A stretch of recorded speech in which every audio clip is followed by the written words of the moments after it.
Recovery Sort of is a podcast where we discuss recovery and addiction topics from the perspective of people living in long-term recovery. This podcast does not intend to represent the views of any particular group, organization, or fellowship. The views expressed here are solely the opinion of its contributors. Be advised there may be strong language or topics of an adult nature.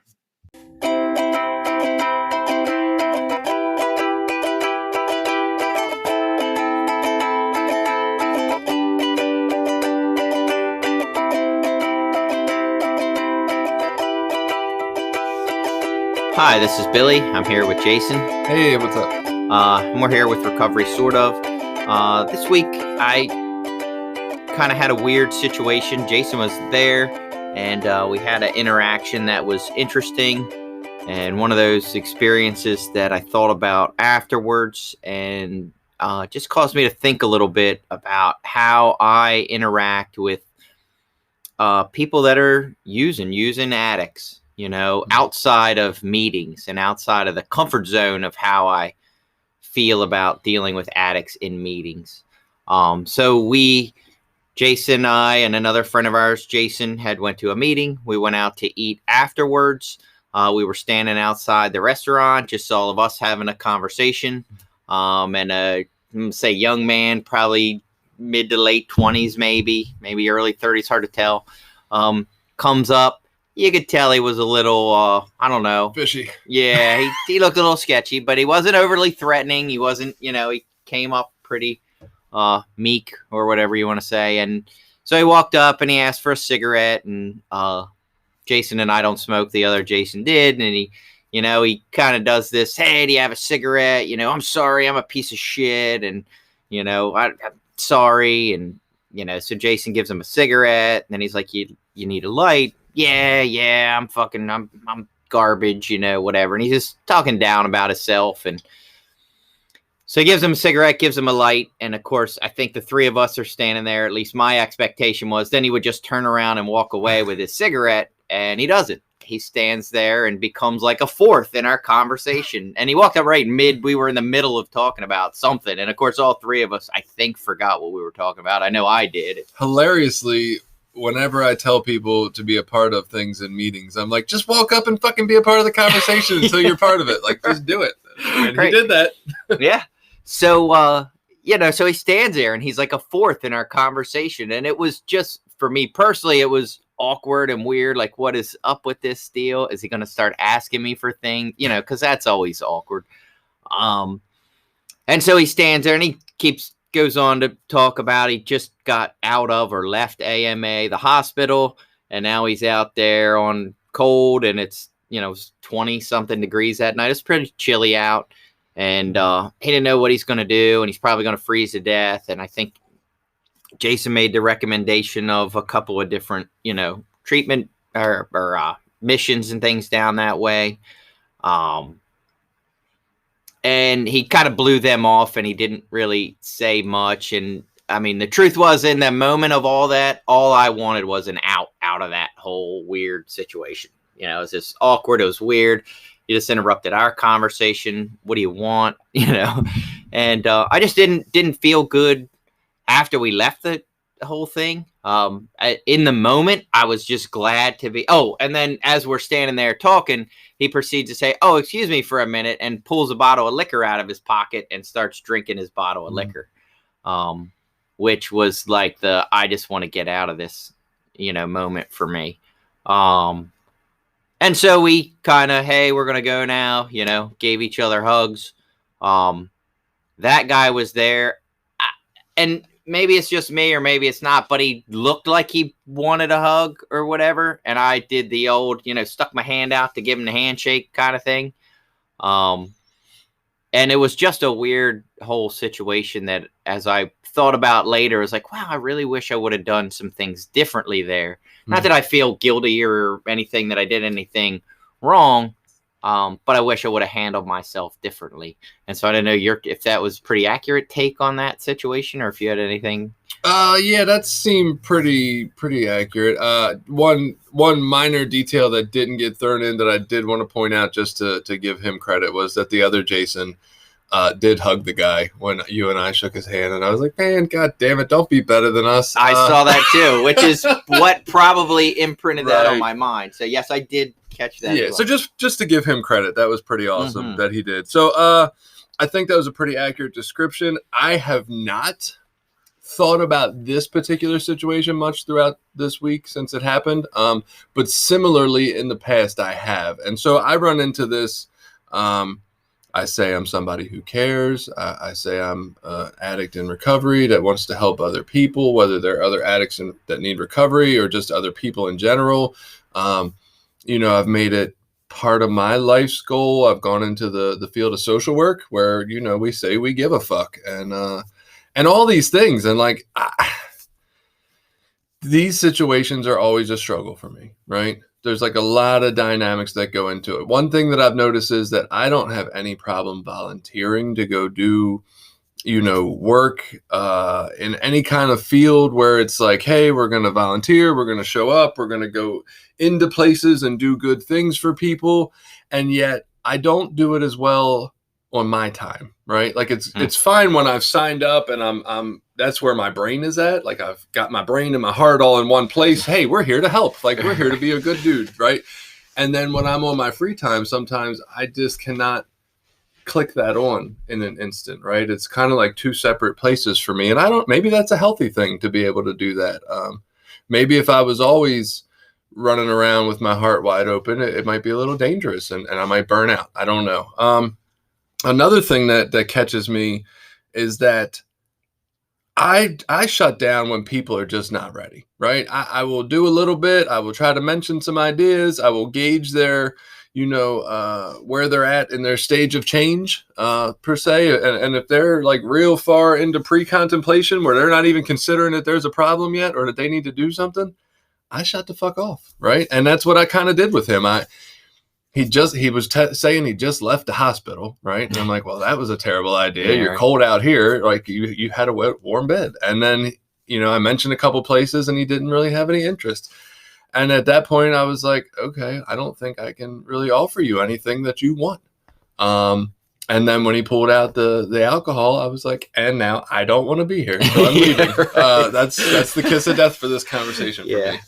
Yeah. And yeah, so all that, I think I agree with all of those things. I think for me, and this is just my personal thing, one, and I kind of mentioned it and you touched on it there very well, is it's funny how I would feel in that situation if that was in like a meeting. If I was in a meeting and, you can smell when people have used or you kind of know when people are high in meetings, but they're there. And maybe there's something there that to me in my brain is like, at least they're looking for help. But the truth is some of them probably aren't. They're just there for whoever made coffee. Them. Yeah, right. Cup of coffee and it's warm. But the truth is maybe that part of me is more turned on at meetings and I'm way more receptive or willing to like give that person a hug and try to talk to them and say, hey man, looks like you're struggling or, what's going on or really to engage them in conversation when I am, in a meeting. But outside of a meeting or outside of that environment, it felt very different. It was weird to reflect on. Like, I don't know that I was so aware of that. So to reflect on that afterwards was interesting. Just to look at it, I think it's a pretty universal concept of something people, I don't know if it's a struggle or a positive. We still haven't really established that, nor do I think we will in this episode. I was about to have my first ever session with a client in therapy, right? And I reached out to two people who I know are compassionate therapist people, right?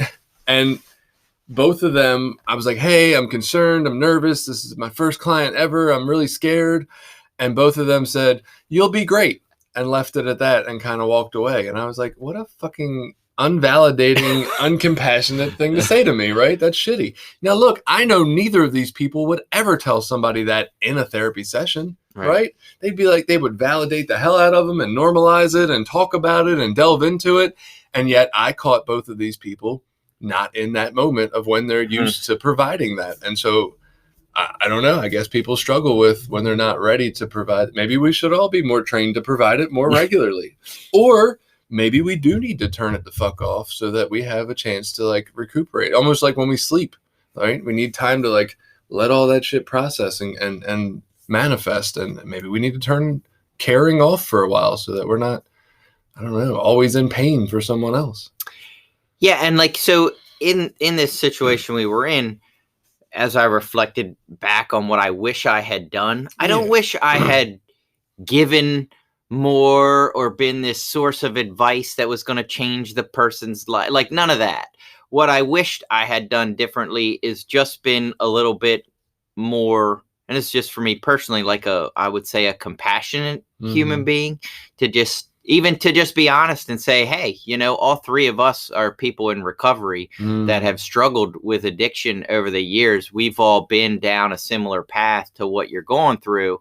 Just to let you know, you don't have to do this. There are people that can help you if you want help. Even just saying something like that, and then opening the door to maybe that possible conversation, or saying, hey, so what are you trying to do for yourself, or what are you looking for, or what do you, just to see what they say. And again, not that that means I owe them anything, or that I have to give them some sort of answers to their problems, but just to treat another human being with dignity and compassion and respect, even though it's a homeless alcoholic on the street who's now just done this whole weird social interaction.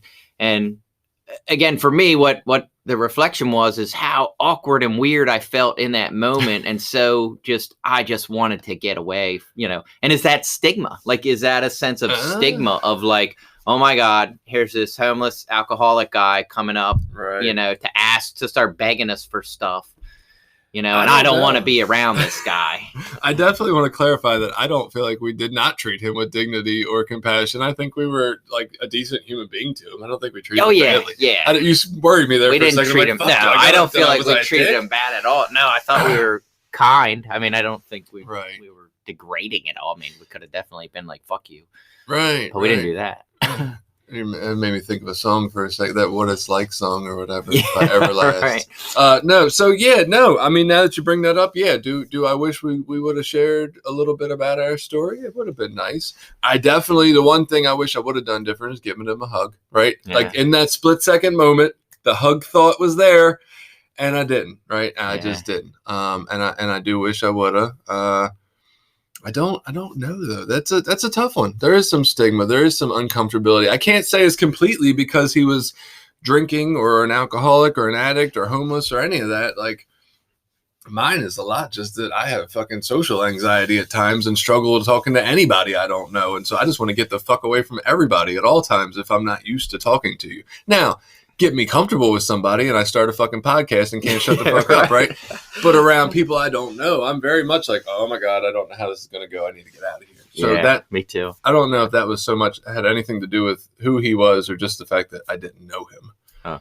Now, and this is something else I thought of, and I don't know that I don't have an answer to, but do you think there's anything to the fact that, of course, I've been clean 19 years, you're what, 16 something, and Jason's got what, the other Jason that was there has a year. Fresh. So there's a big separation of that, being actively engaged with using people, and like I say, I'm not bringing that up to be a good or bad, but is that just something that happens? Like, as we stay in recovery longer and longer, I mean, my interactions with actively using addicts is almost non-existent at this point in my life. I see them on the street. I might see them come into meetings, but not a lot of new people ask me to sponsor them anymore. So I don't have that influence or input into my life.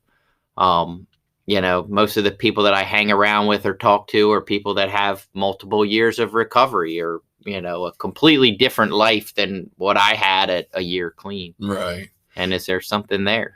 So being from Baltimore, and I've only been up here about 17 months or so, I don't know. It is a little different up here. I don't have that direct interaction a lot of times with, I got some newer people around, but I don't have the direct interaction with people who use frequently, I guess. It's just not in my network right this moment, right? But down in Baltimore, I did frequently sponsor guys who could not stay clean for whatever reason. They weren't ready. They weren't willing. A few of them have died over the last, 5, 6, 7, 8 years. And it's hard to watch. It's hard to do.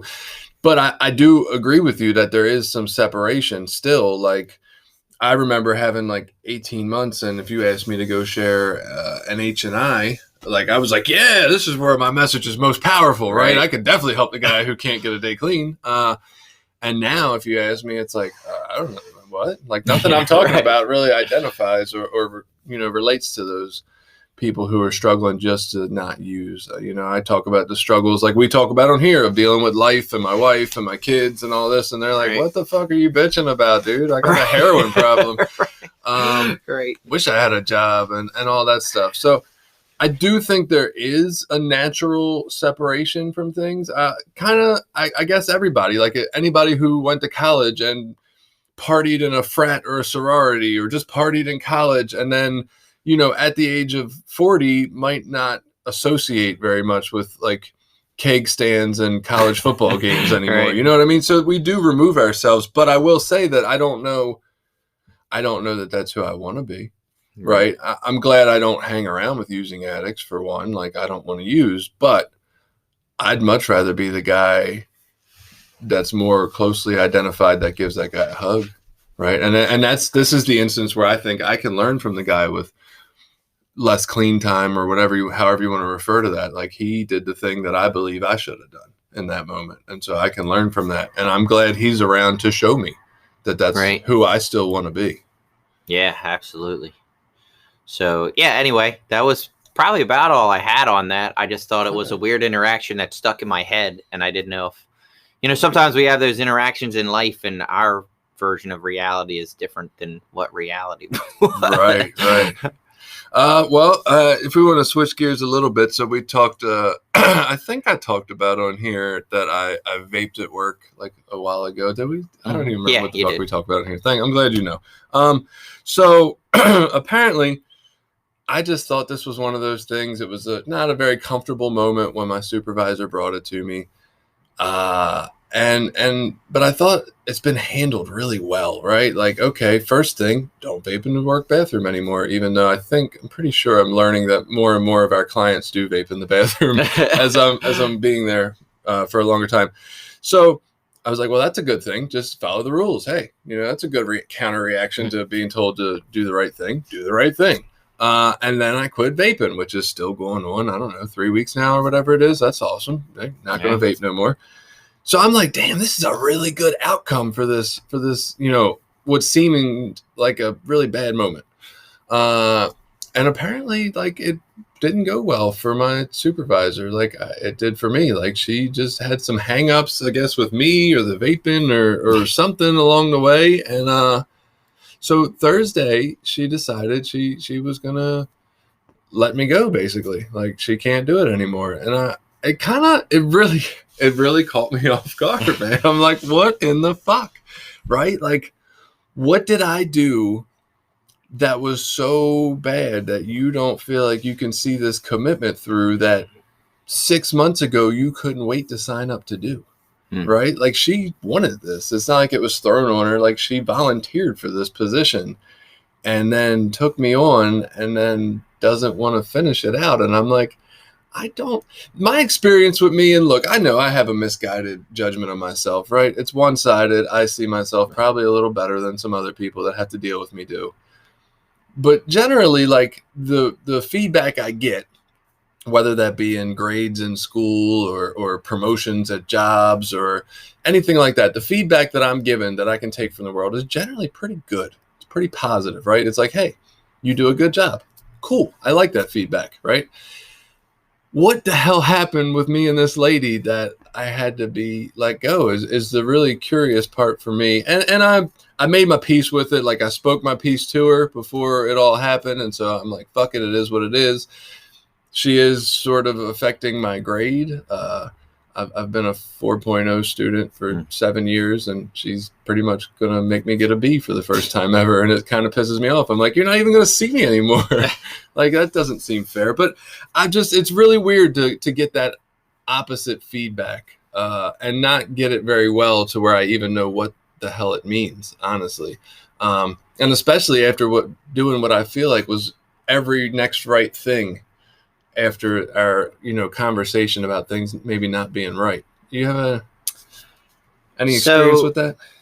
Yeah. Okay. So immediately, what I think, there's a couple of things, but at the very end, I'll say this: when we do like an 8th and 9th step, and we make our list of amends, we make our list, and then we go make the amends. We are taught in there that we don't get to control the outcome of that amends. Obviously, we want everyone to go, hey, no problem. It's water under the bridge. I love you. And the damage is, it's okay. And we'll move forward. And we have all these great expectations of that's going to happen.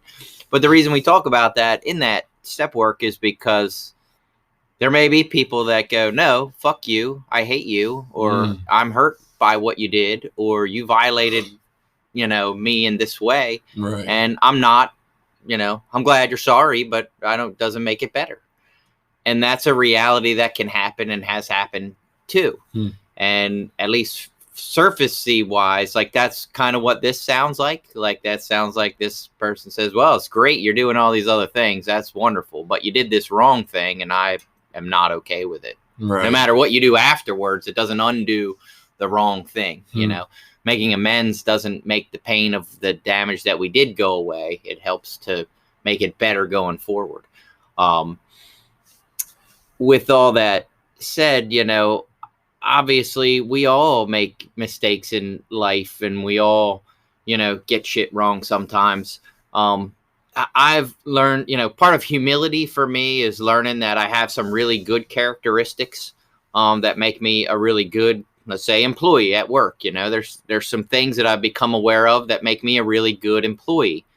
That doesn't mean I don't have, downsides. That doesn't negate, the liabilities of my character. I have some things that aren't so great. And again, thank God I've done some step work to help me see like, hey, these are some areas that I got to watch, that I'm prone to certain behaviors, that I'm prone to certain attitudes, that not so great feedback usually comes from my family. They're more aware of that part. Right.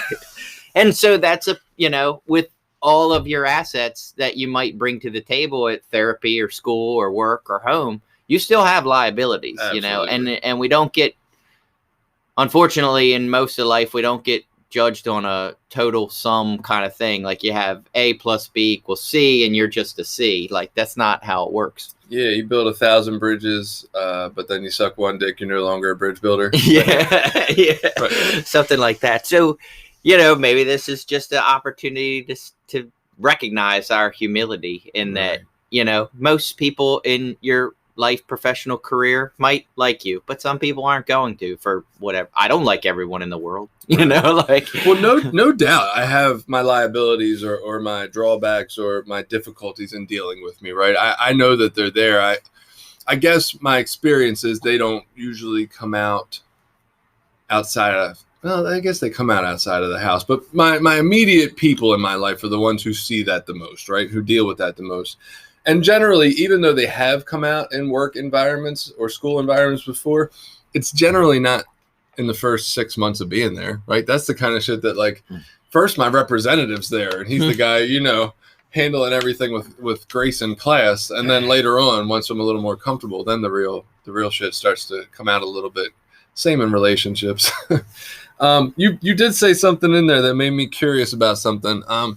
So you talked about the step, and I love that, the 8th and 9th, and how people don't have to, be okay with it, and how we need to go in knowing that the part we're doing is just being okay with us and making it right and not worry about that outcome, right? Because I've had that experience on both sides of that, and it's rough sometimes knowing that people aren't going to accept that. So I was just curious, when you said it, my thought was, oh man, well, everybody deserves forgiveness and a second chance, right? We all make a mistake. We all, like, I make a fuck ton of mistakes, right? Maybe even on a daily basis. And I need another chance to try to get it right, or a chance to apologize and still be looked at as human.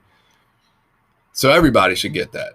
And I tried to think real quick in my life if there was anything that someone had done to me that I wouldn't, if they came to me in the form of some 8th or 9th step, spirit of like, hey, I fucked up, I recognize it, and I really want to make it as right as I can and do better from now on, right? If they came to me in that spirit, is there anything that someone's done to me that I couldn't allow them to to do that and be comfortable with it. Like maybe not let them in my life again, but at least, accept their apology. And I can't personally think of anything that was done to me that I find that I couldn't get past, but I know that you have a different life set of experiences than I do. And I'm curious your take on that. Gets a little personal, sorry. That's okay. No, I don't have a problem talking about it. I think I've talked about it on here anyway. So you might have. So, I assume what Jason's referring to is we had my stepfather had molested 2 of our kids. And in that situation, so there's a lot of things that I learned about my understanding of forgiveness in all of that. So I will say that I have forgiven him. He's passed away now. I will say that I forgave him, but not in the sense that I would ever let him off the hook for the responsibility of what he did. And by that, I mean, we still pressed charges with police and moved forward with all the legal, possibilities of punishment that we could. Right. And you can forgive someone and still do that. You can say, hey, I am not going to hate you or, spend my energy thinking negatively or being angry or wanting to hurt you, because that was a lot of it for me. I can let those things go, but you are still liable and responsible for what you did here. And I'm going to make sure that there is some accountability held, i.e. that's to me is the making amends part. Right. It's not just forgiveness, and making amends. I got you. And then B, that doesn't mean that I would ever put myself in a situation, definitely not with my children, where I would ever let my kids or any other kids that I ever knew of be around them. Right. But I don't want them in my life either. You know what I mean? Like that's a bridge that's burned, and again, I don't have to harbor all this anger and resentment and ill will towards the guy, but I don't care if I never see him again. And when he died, I can't say that I was overly depressed or sad or that it even, there wasn't a little bit of like fucking good, like there was a little bit of that there. So that's interesting. So I would say if you talked to me when I was on like step 7, and had, I don't know, a year and a half clean. That's not really my circumstance, but early on when I first got an understanding of 8 and 9 and just the idea of forgiveness and what I would hope to get out of, these situations or the first time I read that, hey, everyone might not be receptive. If you'd have talked to me then, I would have probably said, yeah, that means you don't forgive me, right?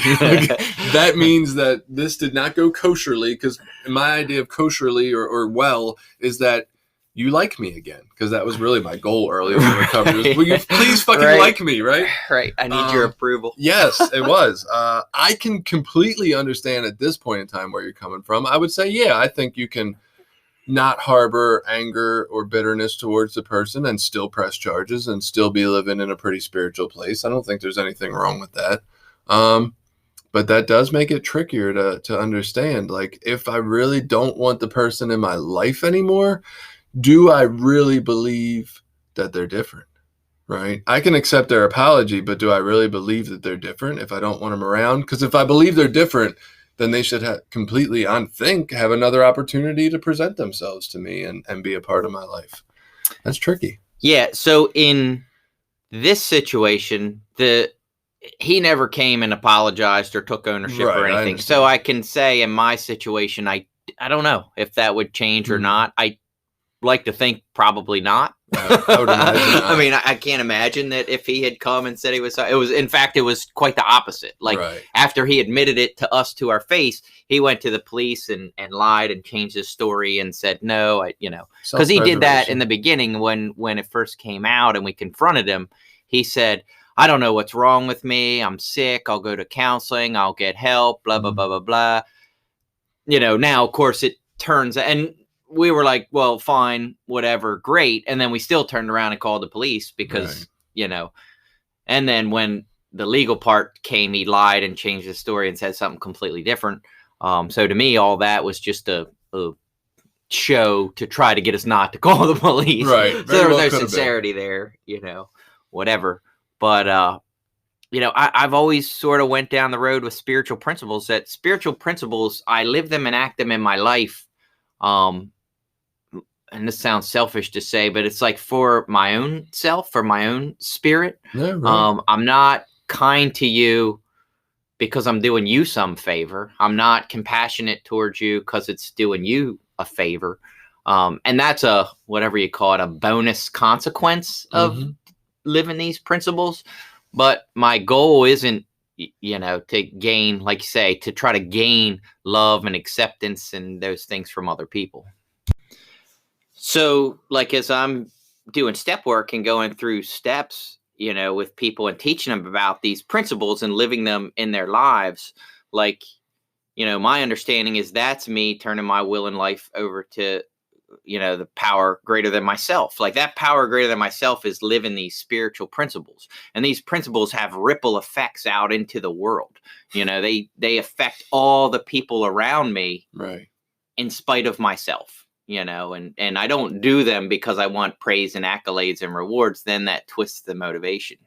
No, I agree. You mentioned ripple effects, and I love analogies. I love putting a concept into pictures. The one that always does it for me is that, a circle or a dot, that is a circle, a little period, right, is a 360-degree entity, but it's a tiny little fucking dot. And we say, oh man, I only changed this little tiny thing in my life. I only changed 1 degree, right? And that seems like nothing.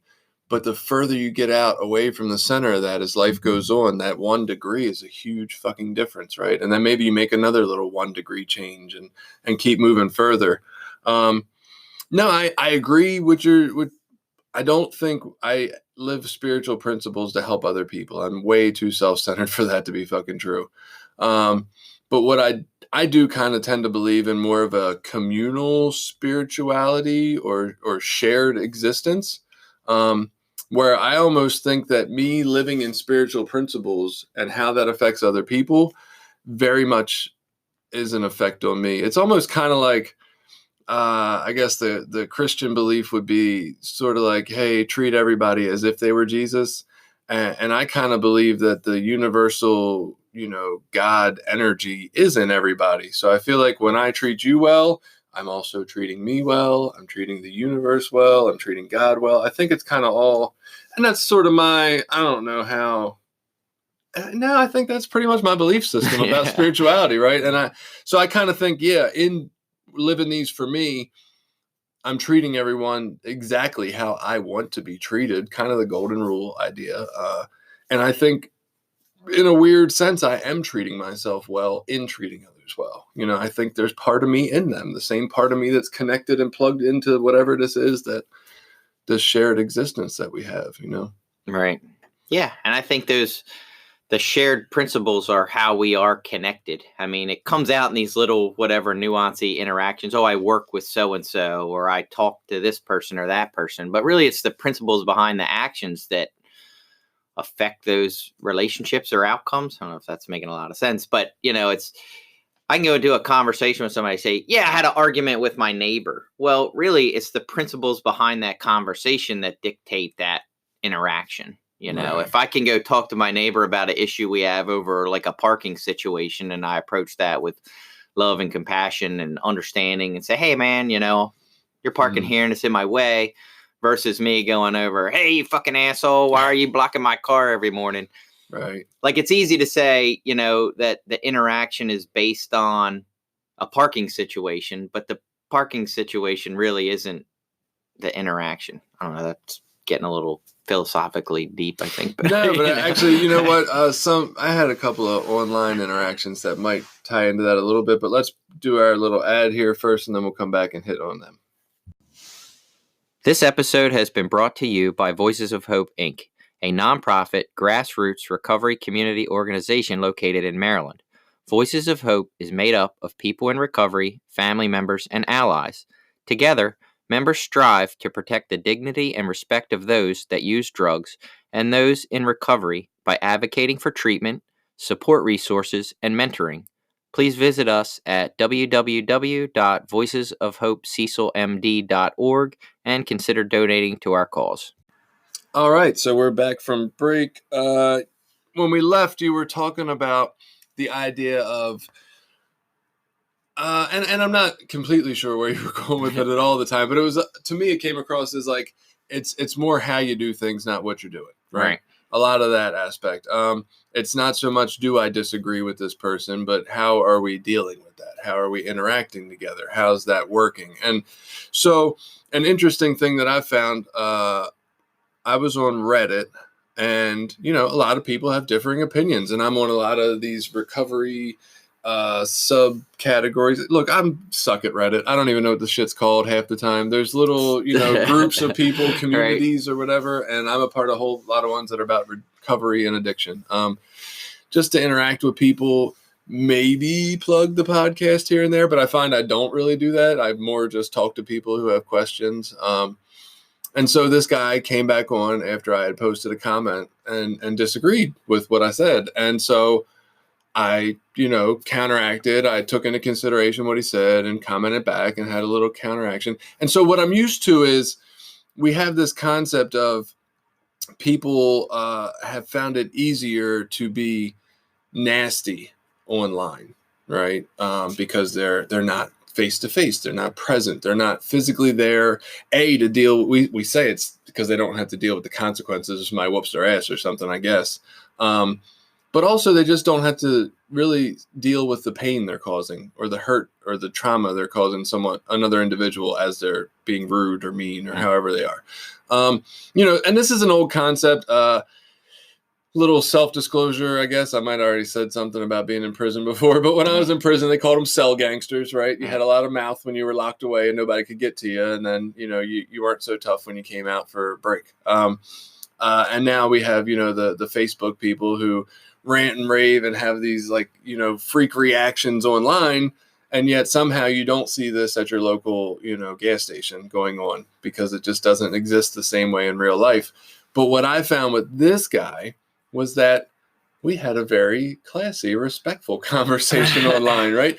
And one of the things, I mean, it was awesome, right? And I even commented back to him that, like, I just really appreciate that so many of these people have very respectful dialogues with each other. Like, whether it's Twitter, whether it's Reddit, that's the places I've been hanging out lately. And everybody seems to, even if you disagree, they're really respectful about it. And I love it, dude. It's so nice to be able to have a discussion and conversation and weigh some different opinions and be challenged on my thoughts, because I could walk around and believe some shit that I just started believing 10 years ago and don't even remember why I believe it, right? And I need to reevaluate. Do I still believe this? Why? And so it made me wonder if people have an easier time being angry and violent behind closed doors. I have found that when these people are posting about having, you know, a certain amount of clean time or a question about getting in recovery or a challenge or a struggle with addiction in some way, shape, or form, I have found it easier to be compassionate online. And is that a thing? Like, should it be harder to be nice online because you don't have to? Is it easier to be nice online? Thoughts? Well, I thought when you started talking about that, it reminded me of, you know, the telephone was the same way. People would say and act a certain way on the telephone when they weren't looking at someone in the face. So the idea of online being rude and then being different to your face isn't, like, say, it's nothing new. It's the way things have been. I'm sure back in the day when people had to write letters, you could write nasty letter. You know, that was always the thing. I would write a nasty letter, you know, and you might write this nasty letter, you know, because you don't have to deal with your negative attitude. You can just say what you want to say, or on the phone, you can just say what you wanted to say without having to face someone. And online is just a newer version of that. Right. I mean, when you think about, like, online interactions and social media, you know, they're 10, 15 years old at this point, and all of us are still trying to figure it out. But we're still trying to work through the kinks and quirks and assets and liabilities, and there's going to be some good things about it and some bad things about it. You know, I think I heard someone recently talking about, I guess there's different versions of social media out there. I think one of them is called Gab, and there's some places where you can just go on there and say whatever you want. Like they don't have a terms of service that they'll kick you off for saying racist, angry, violent stuff. You can just go onto these sites and say what you want, whatever you want. It's total freedom of speech, or, with obviously there are always got to be some limits. You can't, give out people's information and put out hits on people and stuff like that. But it's very loose as far as conversations and stuff. And the point is, right now, what I've heard is it's described as like a dumpster fire of, just hate and angry. And because you have all these people that feel like, well, I can go out here and say whatever I want. Right. And that's true, they can. But the idea or belief is that eventually will kind of burn itself out. It's like print media. Like, yeah, you can go write a book about whatever you want to write a book about. But, it doesn't mean people are going to read it. Doesn't mean people are going to like it. And it doesn't mean it's going to be successful. And do you want to waste and put all your time and energy into that if it's going to be to a really small crowd or to not a lot of people? I think the thing with internet communication, at least as of right now, is it's completely free and completely, you can be anonymous in a way that nobody knows who you are. And it's hard to separate out what is genuine and what's trolling and what's people just saying stuff because they're 14-year-old boys at home with nothing better to do. And, you hear all that with catfishing, and all that stuff and the motivations, behind all that. So that's a long way of saying this is just new platforms of communication that we're all trying to figure out. Yeah, there's some science behind the idea of all these, the letter, the phone, the internet. We know now that there's these mirror neurons in our brains that, work well in face-to-face interaction with other people. And they start as when we're a baby, and they help us to understand the world. Really, they help us to figure out as we're growing and developing how to interact with the things around us. When we're sad, or when other people are sad, like we learn through mirror neurons to also be sad in those moments. And we learn when's the right moment to be happy and what's appropriate to laugh at. And like, we've always called these like social cues, but really they're a piece of our, brain chemistry that does this. Oh man, bless you for sneezing. Yeah, that was a great way that was the quietest sneeze ever.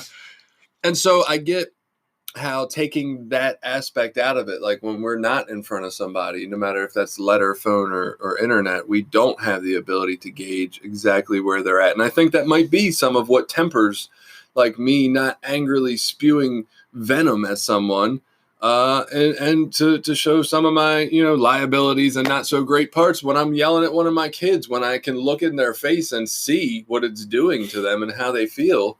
It generally stops me from doing it further, right? Like, I'm like, oh shit, that's bad. Now, if I was online or on a phone, how do I get that? I don't get that feedback from them. And so I get that. I guess I don't know if it's so easy to do that online. Is it also easy to be nice, or is it harder to be nice? Like, that's, I guess, where I'm going. Like, I don't know. It seems like if it's easier to be hateful, it would be harder to be nice, right? Because you almost have to tap into something more. But I've almost found it the opposite. I found it's been really easy to be compassionate to these people, whereas sometimes in a face-to-face setting, somebody constantly saying that they have this many days clean, or it just feels like they want something from me, right? Whereas online, it's like, I don't know any more about you except that you're putting this problem out there and I wish you the best. Right? Maybe if somebody's struggling to stay clean. Oh man, I'm really struggling. My girlfriend left me this, that, and the other. In a meeting, I've probably seen you. You've probably said that 48 times. And I'm probably like, oh my fucking God, this guy again. Just fucking stay clean, dude.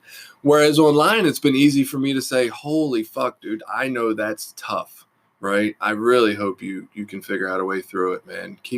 I'm with you. Stay strong. And that's weird to me. I thought it would have been harder to be nice and kind. And yet I've found it easier.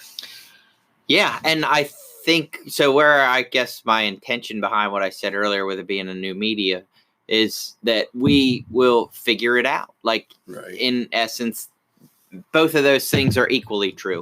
So it's as easy to be nasty and mean to someone that you don't know as it is to be kind and compassionate to someone that you don't know.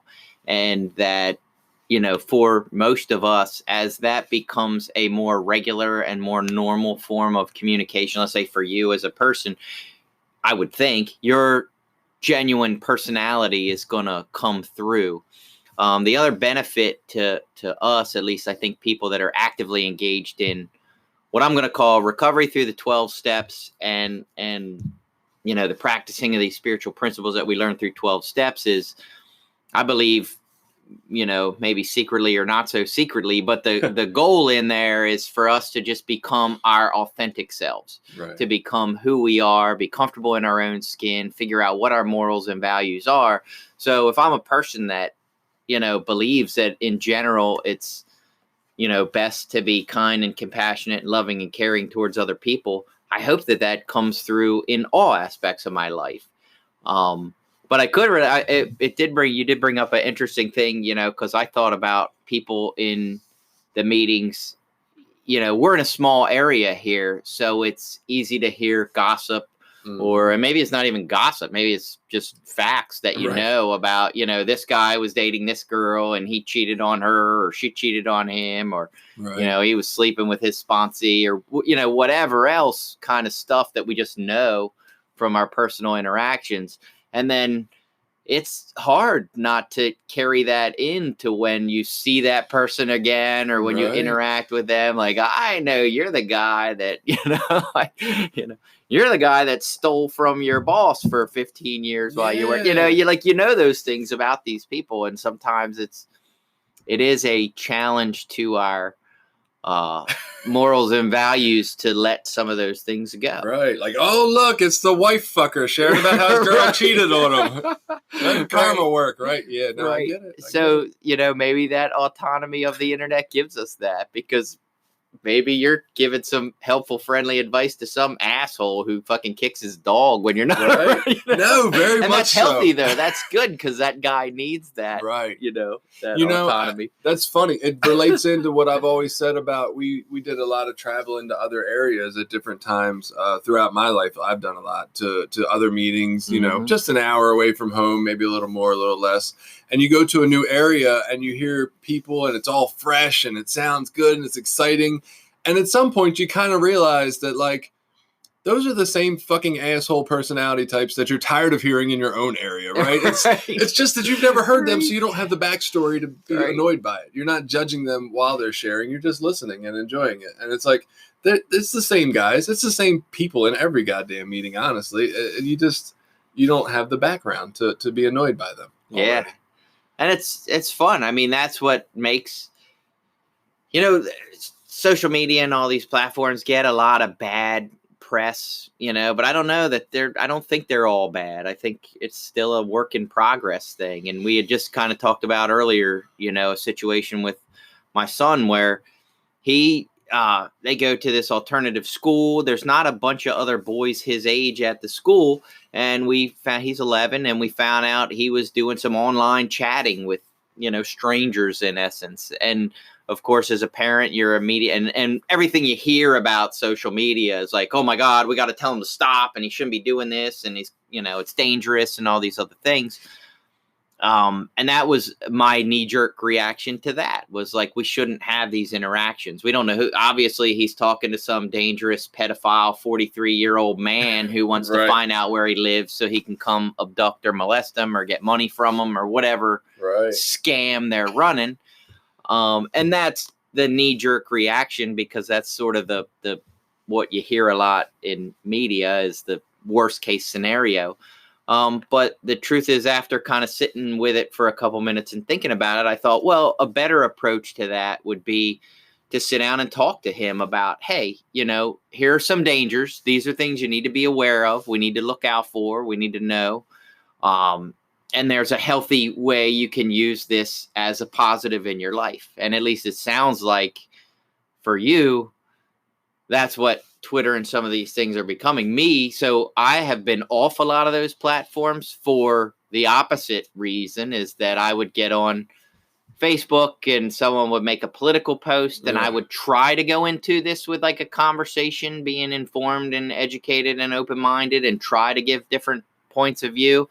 And it just never seemed to get anywhere. And it seemed to be a lot of if you make any kind of valid point, they just change the point some other direction. And you're like, well, wait a minute. We weren't even talking about that. Sounds Why like are you arguing with my wife? Yeah. So to me, like, my interactions were very different. And so it kind of turned me off to social media. So I don't do a lot with, and maybe I could go back and revisit it. Maybe it's just politics. Isn't there a thing about it? Family things you're not supposed to talk about, religion or politics. Maybe it's one of those things where, well, recovery subjects, maybe that's a better subject to talk to people about versus politics. Yeah, no, and I can't argue with that because I didn't really do much on social media before we started doing this podcast. And my social media interaction was definitely lacking and boring and fucking, if anything, just aggravated the shit out of me. And now it's like, being more involved in these communities has really been a breath of fresh air. And talking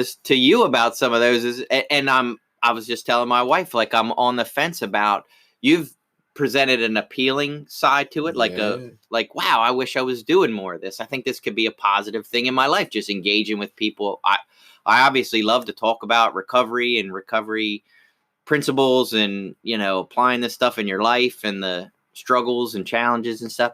It's all fascinating to me. So to be able to engage in that way with other people sounds really interesting. The trade-off is, for me, if I start doing that, am I going to be able to keep it to a healthy level where it's like, what else in my real everyday life am I giving up to give that time to that social media? Yeah. And how do I keep a healthy balance of, I do have people that I interact with face-to-face on a regular basis. I have guys I sponsor. I have a sponsor myself. I have friends and people in my recovery network. And am I ignoring or negating that, besides my kids and family, obviously, but am I ignoring those relationships to go have some anonymous relationship with some stranger online because it's more appealing?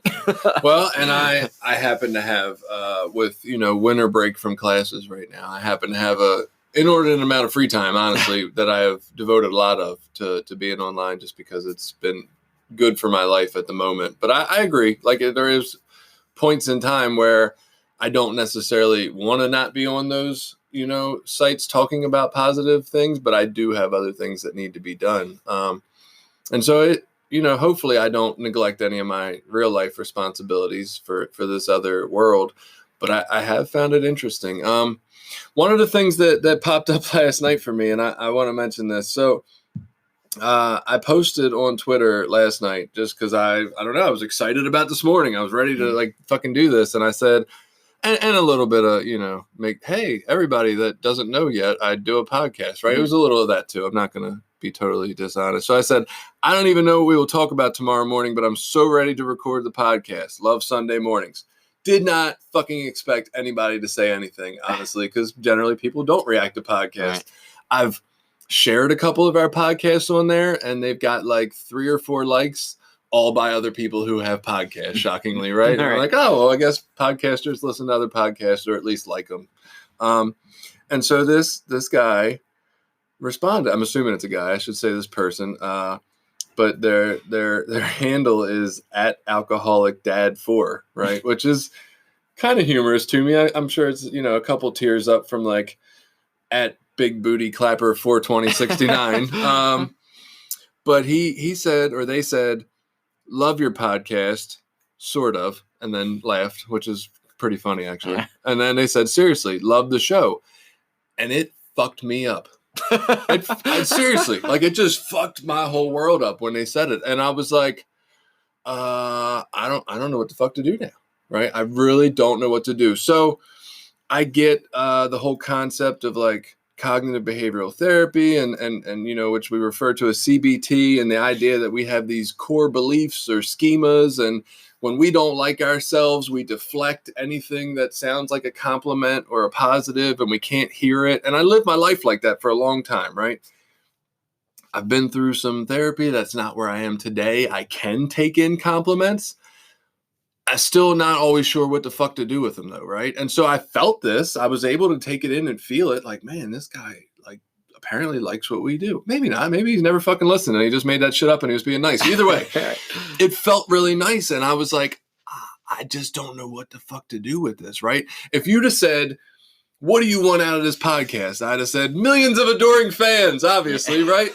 And now I got somebody that says, hey, what you're doing is kind of cool, right? And it fucked me all up. And so I did manage to put some words out there, and I said, holy crap, I'm not even sure what to say or how I feel, which was really just saying that I don't fucking have anything to say.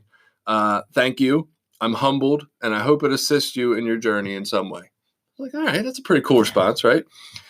And so then they responded back. I keep saying he. I guess dad throws me off, right? Yeah, it could be a female dad. It probably is a he, but it could be. Who knows? Fuck, I don't know. I don't want to judge. And then they said, back to that, I'm listening to a few episodes, relaxing to listen to, great work, mate. So I'm assuming they're from Australia since they said mate. I don't know anybody else who says that. And I really, again, had no fucking response. I threw a GIF up there of a guy who didn't know how to talk, at a loss for words. And I just, what the fuck is that? Do you have you had that experience where like somebody compliments something you're doing or says? So I don't know. Honestly, I don't know what the fuck we're doing here. Really? Like, I love talking to you. I love talking about recovery. I enjoy that aspect of it.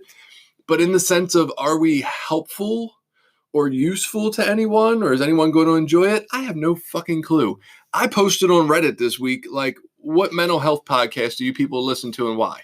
And they gave me a whole slew of them. And I'm like checking them out one by one. And I'm in the process of that now. But I'm like, I don't know that people will ever get anything out of listening to us. I don't even know what direction we're going. Are we only for people in recovery? Are we relatable for people who are just living life, who've never dealt with drug use?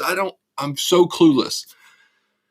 And so for somebody to say that they liked it, it just fucked me all up. Do you have an experience in your life where somebody complimented something you were doing that you weren't even really sure if it was a good thing or not, and you just didn't know what to say about it? I don't know about if I'm sure it's a good thing, but I sort of feel that way a lot of times about sponsorship. Like, I'm just showing up and helping you along your way. And, sure, Right. The compliments feel great, but I don't feel like I'm really doing anything special or magical. Special. Popeye, that's a new word. The building. Special or magical. But so with this podcast, I like to think we're really just talking about like practical application of spiritual principles. For me, a big area that I struggle with for a long time is going to meetings and sitting on my hands and thinking if I just sit on my hands and be good, all this magical, amazing stuff's going to happen. And that was always my struggle with religion, was always this: if you just believe in God like enough, some like magical thing happens and poof, you're better. Right. You're just better. And that's how it was some sort of magic. And my understanding or belief now is that, no, it's not magic. It's a lot of work. And it actually, in essence, is very practical and very systematic in an application and approach. That the work that I do in the steps is more like math and less like magic, in that if I do A, B, and C, the results are going to be D. Right. And I think we miss that. I think what happens to a lot of people, they come into meetings, they hear these people and they talk about these steps and this mystical stuff, and they just think it's something they don't grasp. And, so I like to try to put a practical approach to recovery and the application of principles and how we live this thing, how we do it on a regular basis, not only just to get off drugs, but to be better human beings and be more healthy people in society. And I think that benefits everyone, not just addicts and not just our families, but it benefits everyone, these principles, when we can take them out to apply them in our lives. Right. So with all that said, I don't know. I think a lot of things happen in life where if I'm just applying spiritual principles to the best of my ability, good things come from that, again, in spite of myself. At my job, if I'm just courteous and polite and compassionate to the people at my job, and it makes their willingness or ability to just show up and do a good job that much more, take credit for is a like, I don't think I get to take credit for that. I think it's just Right. a benefit to everyone. Just like my taking my trash and throwing it in the garbage, or putting my recycling bottle into a recycling thing, Don't start me on the cleaning up after yourself. Yeah. But I'm just saying, like, I take care of my part of the street, Right. and everyone benefits, or a majority, maybe not everyone benefits, but in general, the public benefits by me just taking care of myself and keeping my part of the street clean. And I think that approach to life would help a lot of people, Right. No, I agree. I will say that my humbledness, my humility, my loss for words lasted only about 10 minutes. I was really caught up in it. I shared it with my wife, and I was like, hey, man, this guy has me at a loss for words. And I read the whole interaction again. And then good old, Jason brain took over again. And I was like, did he just say our podcast was relaxing? We're not supposed to be fucking relaxing. I'm like too amped up. We should be funny, or we should be, I don't know, not relaxing. What the fuck does that mean?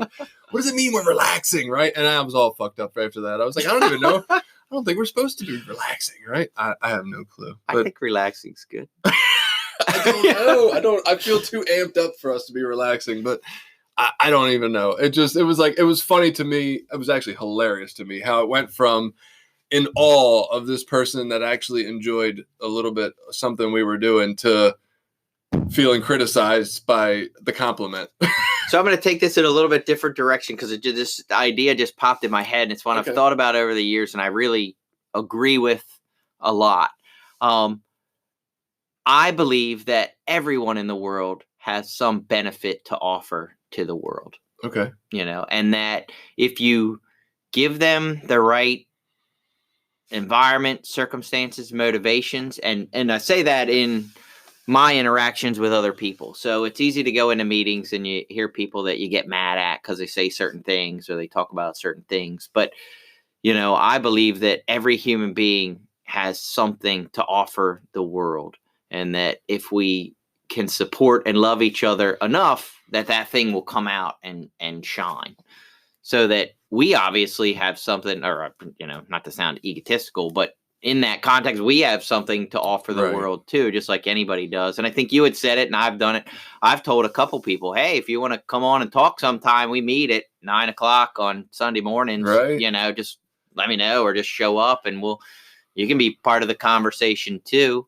Yeah, nobody has taken that on yet. I know, I'm disappointed. I want more messages too. I want people to tell us, like, what the fuck? What do you want? Like, we're thinking about doing a step of the month. We're thinking about doing recovery tools or acronyms or cliches or all these ideas. And it's like, I would love some feedback through email or message or however the fuck you can get in touch with us. Like, let us know what would be useful to you.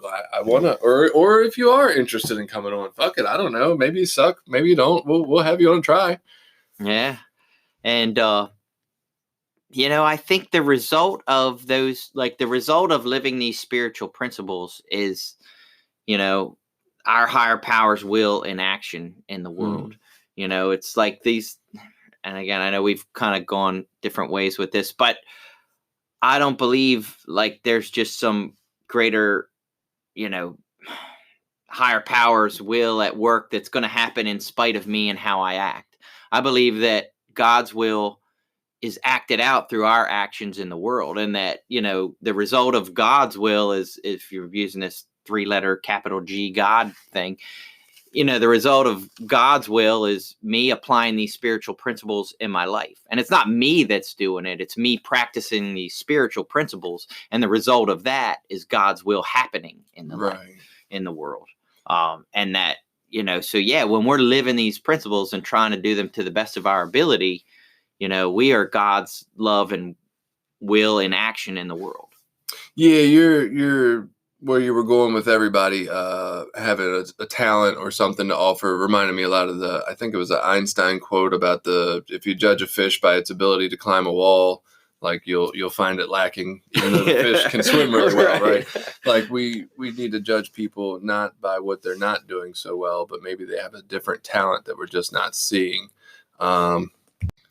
Another thing to go along with that kind of is, I had read one time, if you look at somebody that you really, really fucking hate, right, or resent or whatever, somebody you just can't find anything positive about, if you really examine their life, you would see that they probably have a couple of close friends. And chances are there's a reason that they have a couple of close friends. Like there's some positive attributes they have that these friends enjoy or like.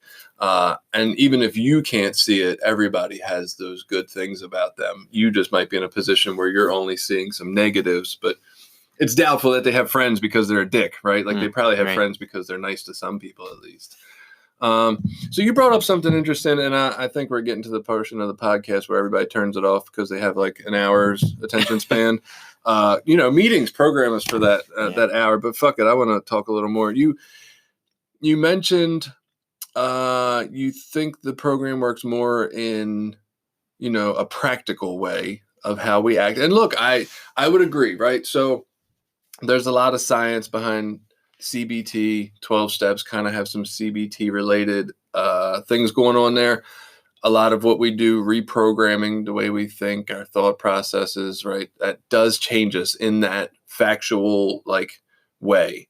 But I would say with your statement about not being the miracle that makes the change, or feeling in meetings that people were talking about this miracle that you didn't get or whatever, that makes me question your take on what the spiritual awakening is that we have, when we get to 12, at least, if we haven't before that, because it says we've had it.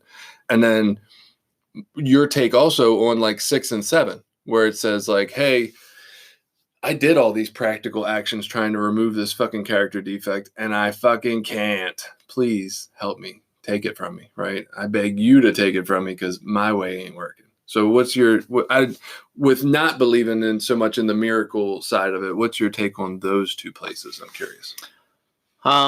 So if I were to get into 6 and 7, so what I understand of 6 is getting into understanding my specific character defects, what makes me do what I do, or what drives me to do what I do, and why, the underlying issues. Okay. And then in 7, where we humbly ask God. So to me, that is trusting that living those spiritual principles is going to be better than the what I thought would happen for myself. Okay. For example, let's go back to my child molesting father-in-law.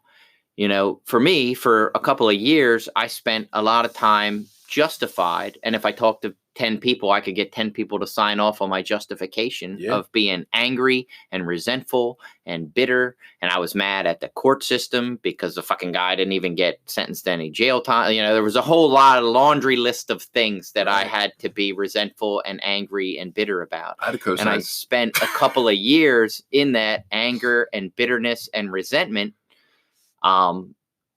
because I was hurt, because I was hurt and angry and, in pain. Right.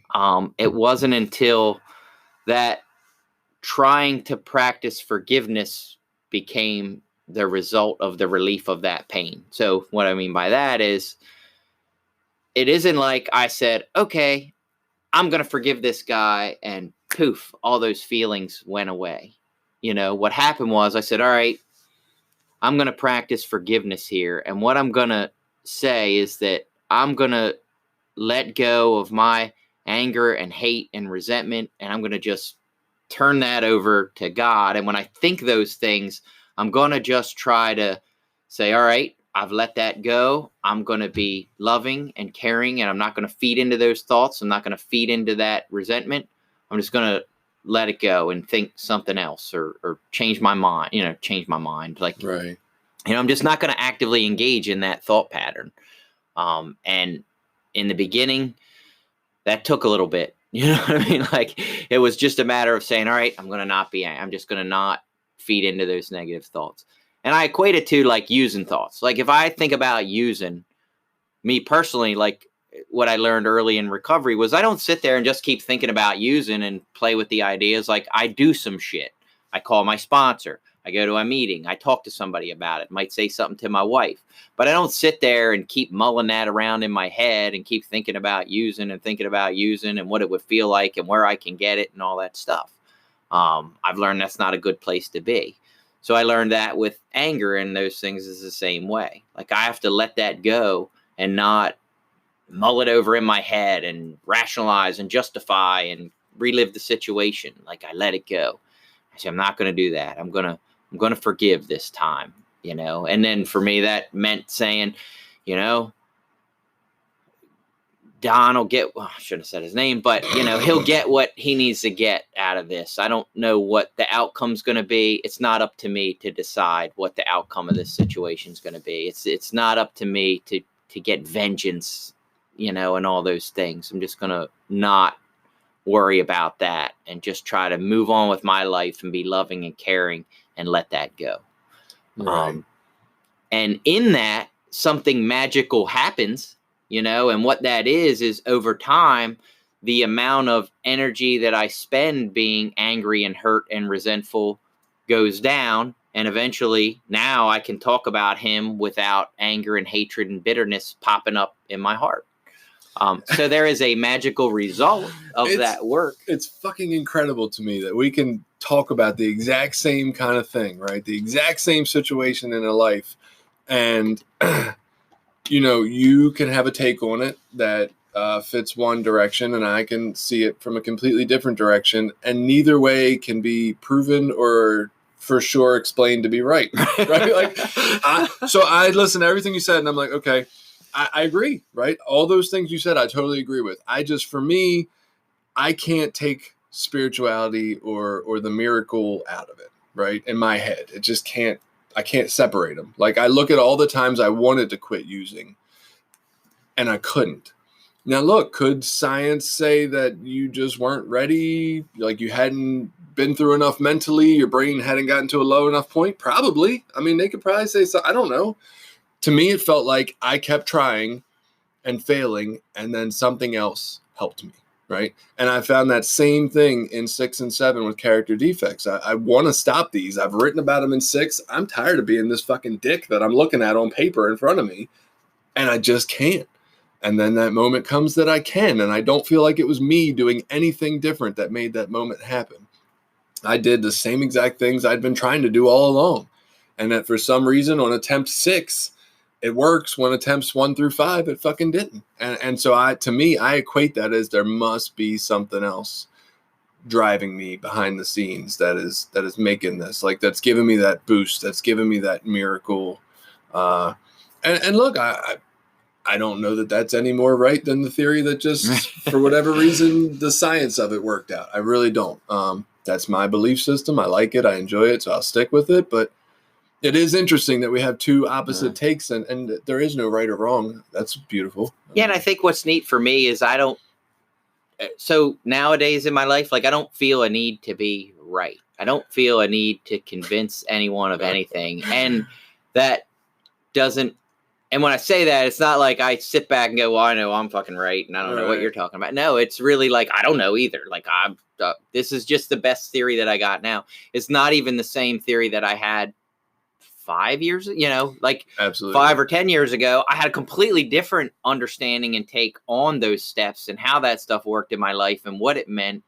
And 5 years from now, it'll probably be different than where it is. And it could be completely back around to it's all, God's will and miracle and magical. And I don't rule either of those out. You know what I mean? Like I'm open to all that. And I'm always just trying to look for the best understanding of, this isn't even as much about recovery. It's more about life.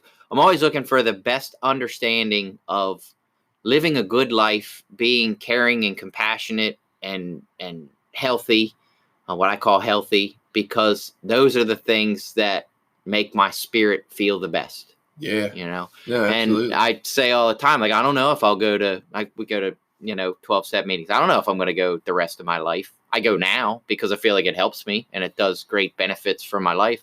There may become a point where I feel like it doesn't anymore, or that it's holding me back, or that it limits my ability of spiritual growth. I don't know. I'm open to either way. Like I don't close the door and say, this is just what I have to do for the rest of my life, Right. or I'm never going to do this, or I'm not going to do that.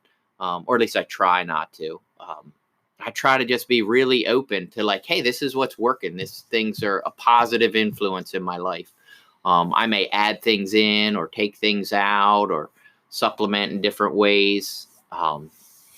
All as part of spiritual growth. Interesting that I enjoy the debate and don't feel super right, as in there's only one right way in conversations like this. And yet in my household, definitely fucking right. My wife is super wrong. My kids are definitely fucking wrong. Like, I'm right. What the fuck is wrong with y'all? And why can't I carry that over to my home life at all? I don't know. Well, some of that's because I think in recovery, so a lot of these conversations I don't have with people that either I don't sponsor or aren't people that I'm close with. And I have a different role in those relationships that I have in my household. Right. You know, like my household, I feel like I have a pretty specific role as the leader of the household. Ooh, I don't know. Are we going to get into that topic? Yeah, well, and this isn't anything my wife doesn't agree with, and again, I'm not saying that every male figure of their household has to have this. Okay. Right. This is the way things work in my household.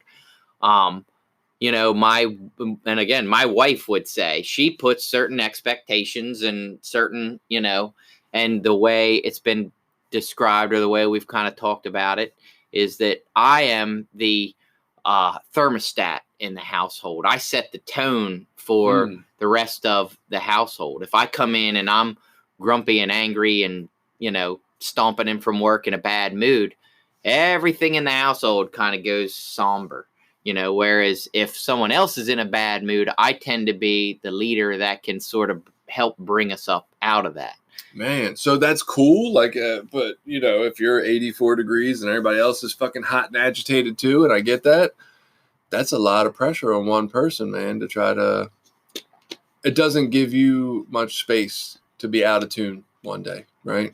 If for whatever reason the thermostat is a few degrees off, the barometer's off that day or that week because you're having a rough week, you're sick, whatever, that puts a lot of pressure on you. Like, I almost feel like I wish somebody else had the ability to step up and be that person too, right? Like, it would be nice if it wasn't all on you to be the thermostat. Yeah, but isn't that most of life? I mean, isn't that at my job and everywhere else? Like, yeah, I wish some people at work could be more responsible. I wish this, I would say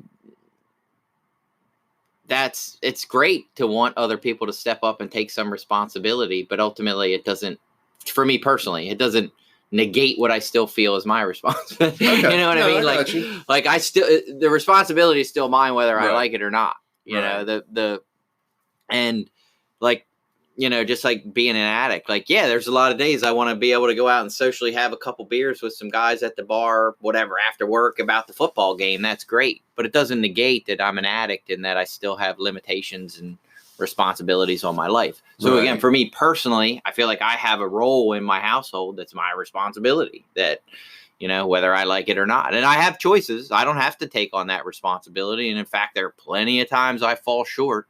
And there are plenty of times that I'm the guy that stomps in and, you know, slams shit on the counter and starts screaming about why the dishes aren't done or the kitchen's not, you know, there are plenty of times that happens. Yeah, you just got me thinking about the temperature I'm setting. So but again, it doesn't negate the effects of that, and it doesn't negate my responsibility to try to do something different. Well, this analogy would obviously explain why my family is all fucked up, right? Because no matter what temperature we're at, nobody's fucking happy, right? I'm the cheap ass that wants to keep, okay, so it's winter and it's cold here, so I want to keep the temperature, you know, warm enough to survive. But look, it's fucking winter. You should have on long pants if you need it, long sleeves, and fuck it, if you really need it, a blanket, right? We're not turning the temperature up to heat it. My daughters believe in the middle of December and January that you need to turn the heat to a level where you can wear shorts around the house and T-shirts. And, you know, I'm like, no, that's not how this fucking works. And so it would make sense that my temperature in other ways, you know, of me trying to set the tone of the house, even though I'm setting it the way I think it should be, it would make sense that a 14-year-old would not agree. Right? Yeah. Like, it would make sense that even if mine are making sense. And maybe I could be more flexible. Maybe it doesn't have to be 69 degrees. Maybe it can be 71, right? Maybe I don't have to be quite as cheap. But also, they're just not going to be happy because their life is revolved around whatever it is I'm not getting is what I want to make me happy, right? I got blonde hair. I wish it was brown. I got, straight teeth. I wish they were crooked. Oh, I don't have facial hair. I wish I did. Like, everybody just wants what the fuck they don't have in my house, it seems like. Well, here, we'll stick with the house analogy. Your kids are the drafty windows. Like, they just ebb and flow with whatever the mood is outside. You know what I mean? Like, shit. they don't have the ability to maintain a nice even tone. They don't have the ability to. So what you're saying is I can fix them with duct tape. Yeah. Perfect. Yeah. Perfect. Did you have any? Oh no, you did say something else that came to mind about not being sure you would go to 12-step meetings the rest of your life, and I don't, believe that means you're going to switch your ideas today or tomorrow or next year at all. But I found it interesting because I don't know that I go to 12-step meetings the majority of the time for me. Like, it's a good reminder of what I need to do in my life.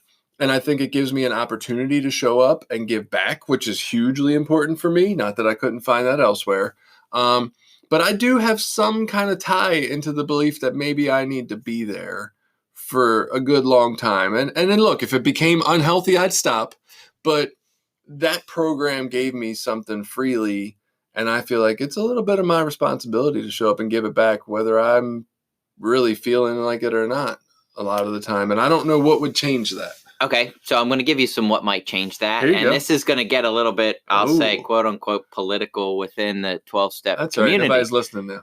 Yeah, right. We don't lost everybody at this point. So within the 12-step community, obviously, we belong to a fellowship that is based on abstinence from all drugs. Ooh. There's been some push at different times by different people to say that maintenance programs can and should be included in our form of recovery, that people Right. should be able to celebrate. They should be able to work steps while they're on Suboxone, methadone, those other programs. Right. And there seems to be two pretty contradictory sides to that. One that obviously is in support of that. The other one that is not in support of that. Right. And as of right now, the fellowship believes that, maintenance programs are not abstinence. Right.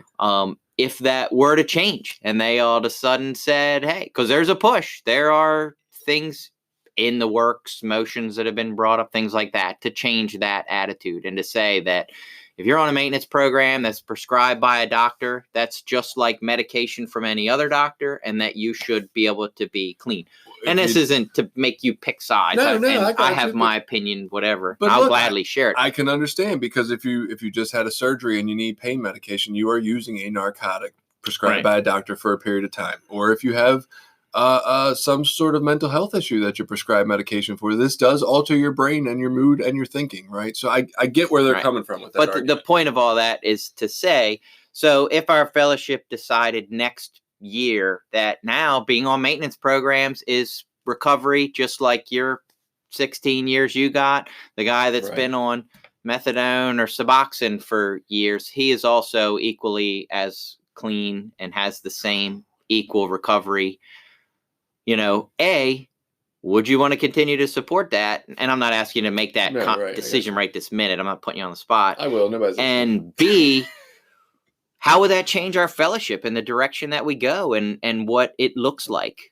Because I think the abstinence part of it is a big influencer of the message of recovery. So, and that's just to throw out a bunch of hypotheticals to say, if that happened next year, 3 or 4 or 5 years from now, would you still continue to support that? And it's just an right. Okay. So here's a few quick takes on that. One, I don't have any problem with anybody that does something to better themselves today the best they can. If that is a harm reduction method and that betters their life, if they're not shooting fentanyl and about to die, and instead they can take methadone and go to work and support their family, fucking awesome, bro. Do it. If that's the best you got today, that's an improvement for your life, and I appreciate it. Right. But I am assuming that if that happened, if, a fellowship decided that would be okay, that something else would give. There would be enough people in dissension of that they would either form their own fellowship, they'd switch over to some other form of fellowship. Like there would be something going on, and I would probably have to make that move with them, right? So it's not so much that I'm counting on that I would still show up for the particular place I'm at. I guess I might have to switch should something like that happen, because I do think there's a difference. I'm not against people celebrating, harm reduction methods or medication-assisted treatment. I'm not against people celebrating that.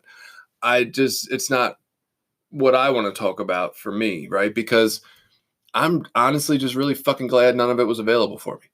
Because I probably would have chose it. And not that I'm saying it's the easier, softer way, but for me in my situation, knowing now, I can look back and say, obviously I could do it without it. Before going into it, I wouldn't have said, obviously I can do it without it. I'd have said, oh, this looks more attractive. I still get to have a crutch, which is what I always wanted. And I know saying that, I'm not trying to say that people on, MATs are using a crutch. It's not what I'm getting at, right? For me, I'm glad it wasn't an option because I would have taken it, I believe. And I'm glad I don't have to wonder about it or question my cleanness or any of that. I don't want to, right? Right. I want it to be clear and evident that I'm free and I don't have to rely on that. Same way I feel off of vaping, right? My Suboxone for cigarettes. I feel freer now that I don't have to. And I want to do a whole podcast on maintenance programs and recovery pathways and save harm lives. Reduction. And yeah, right. I think all of it's interesting and fascinating and creates some philosophical ideas that we need to that I have struggled with over the years. And again, I was one of those people 10 years ago would have been like, it's all just using, and I had no open-mindedness about it all. That's changed over the years. My attitude about that's changed. So one thing I've changed to believe that they save lives. I fucking absolutely believe that. The research is out there. It's not a big shock, right? It makes sense. One of my hangups is that I still kind of believe that the ultimate goal is abstinence, though. And that might not be for everybody. And that's hard for me to see. Like, I think these are a great stopping point along the way. Right. I just still think we're aiming at complete abstinence, and that's not everyone's goal. And I don't know how okay I am with that. Yeah. That's where I don't even know if that's the right goal. I mean, it depends on what you're, whatever. That's a whole podcast of stuff. Right. But before we went down that road, it was to say that, I can't say 10 years from now that I'm still going to be in my same home group showing up for meetings and have that commitment to recovery that I have now. Things I never know what's going to change and how life's going to ebb and flow. And I don't even know if I'm going to be clean. There's no guarantee that I don't use next week. Some shit happens or I get in a car accident and go in, they put me on pain medication. And before I know it, I'm fucked. I would not get any more positive feedback about this podcast if it was only me talking. Yeah. But don't do that. Yeah. But I'm never guaranteed anything. So to say that I know that I'm going to be in meetings the rest of my life is, like saying I know I'm going to be alive next week. Like I don't take any of this for granted. I try not to. Don't say I don't. I do. Yeah. Obviously, I'm planning 2 months from now when I'm going to be at this summer thing or whatever. I know what I'm going tomorrow. But it's the idea that I try to just maintain an attitude of open-mindedness, willingness, an ability to just live life to the best of my ability and practice these principles in all my affairs. And, you talked about like a 12-step and how do I apply a 12-step? Well, I believe that just by trying to be the most spiritual person that I can, I try to practice spiritual principles in all areas of my life. That spiritual awakening is the realization that, like, when I'm doing that, I am the absolute best version of myself that I can be. Mm-hmm. I'm a positive influence on, again, not just my work or my kids, but the world, that these actions of love and kindness and compassion have a ripple effect, and that learning to apply them more and more and more, those ripples and waves get bigger and bigger and bigger. Right. And it's just like the interaction with the kid the other night. Do I know that if I would have said this or said that or whatever, it would have made a drastic change in his life? No. But if he walked up and had an interaction with some people that ended with, us saying, hey, man, we used to be just like you. You know what I mean? We know where you're coming from and what you've been through. And you don't have to do this. Your life can get better. Right. And, here's a cigarette. In fact, here's a hug. Leave this knowing that people do care and people do want to help you if you want to help yourself. Right. And again, does that mean anything great would have changed in his life? Maybe, maybe not. But that I would hope in that moment that he would have felt that connection of love and compassion and humanity that somewhere down the road might make a difference. Did you just and that is a spiritual awakening. 180? I did. Or 360, really. Yeah. We finally did the 360. Yeah.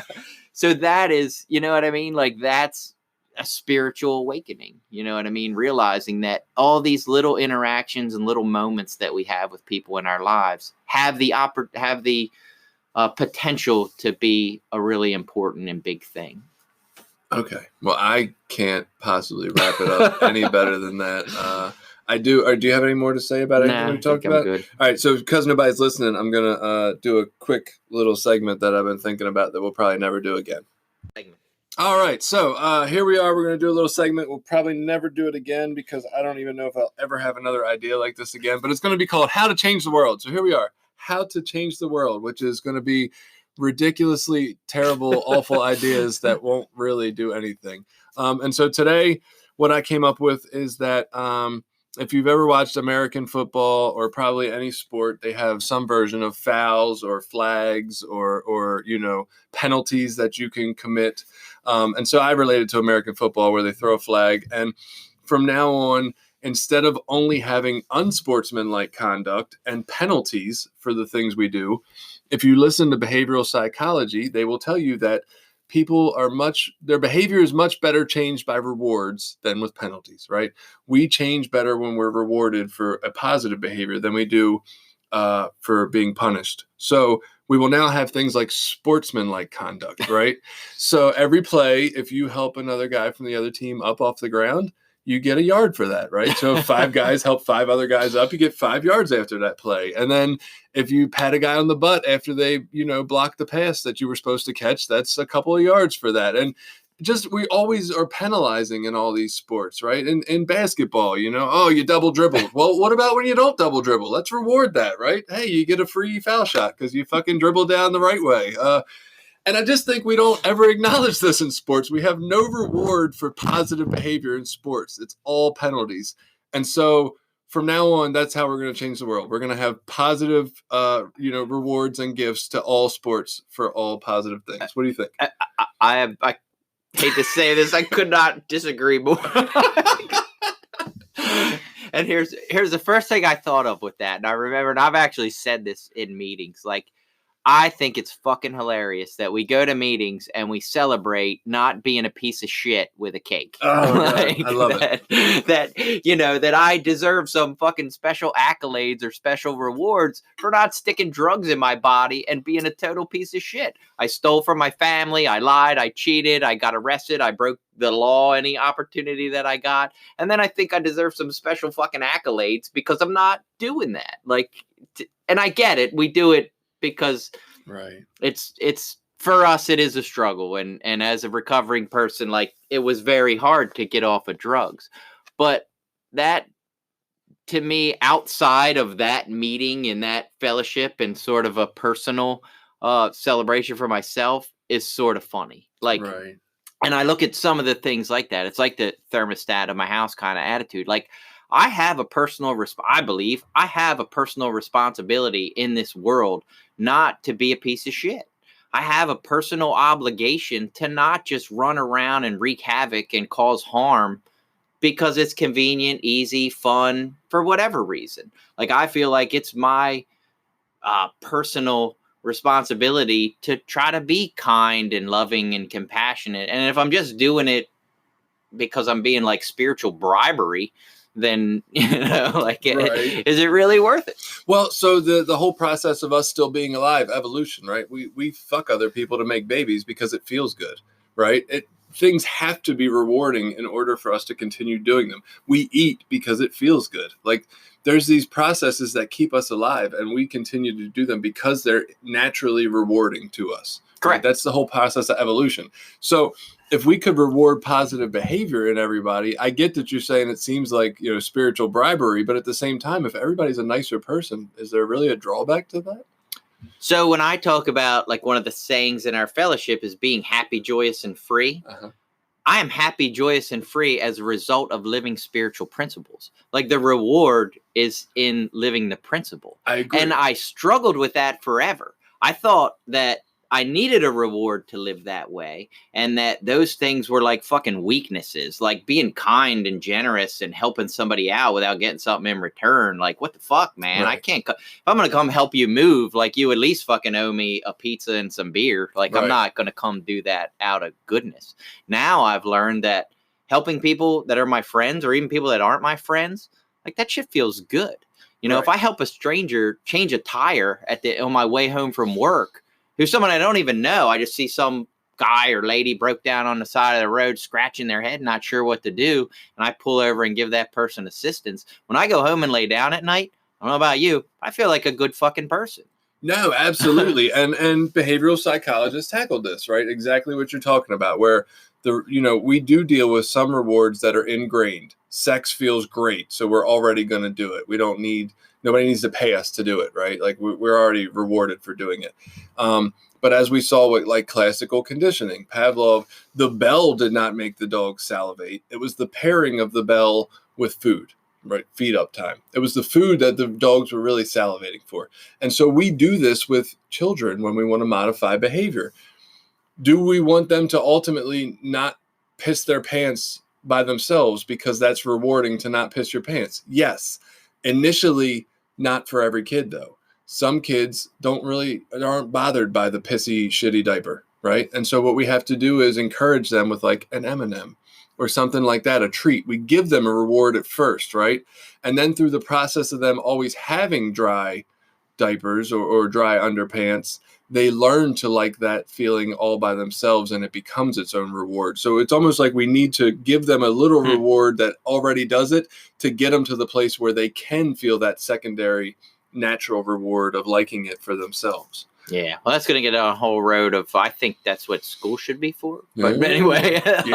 Well, I think you should be learning those things in school. Like, if you want to learn some useful shit, learn how to treat other human beings Right. with compassion and understanding. I'll just But anyway, say, even if I completely agree with your theory of we shouldn't celebrate people doing what they should be doing already, I fucking love cake, so I disagree anyway. Always have as much cake as possible. In fact, just start having cake at every meeting. And then for anniversaries, have 2. and it is so.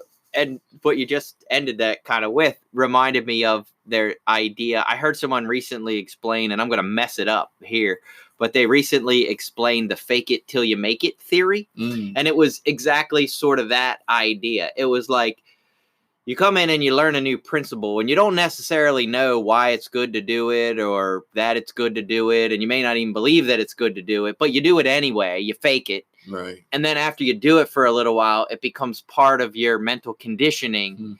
And that's when you make it, when it's like, oh yeah, that's right. This is what we do here because there's benefits to it. And so I had never heard fake. Like, I hated that saying when I heard it in meetings, like, fake it till you make it. I'm like, that's stupid.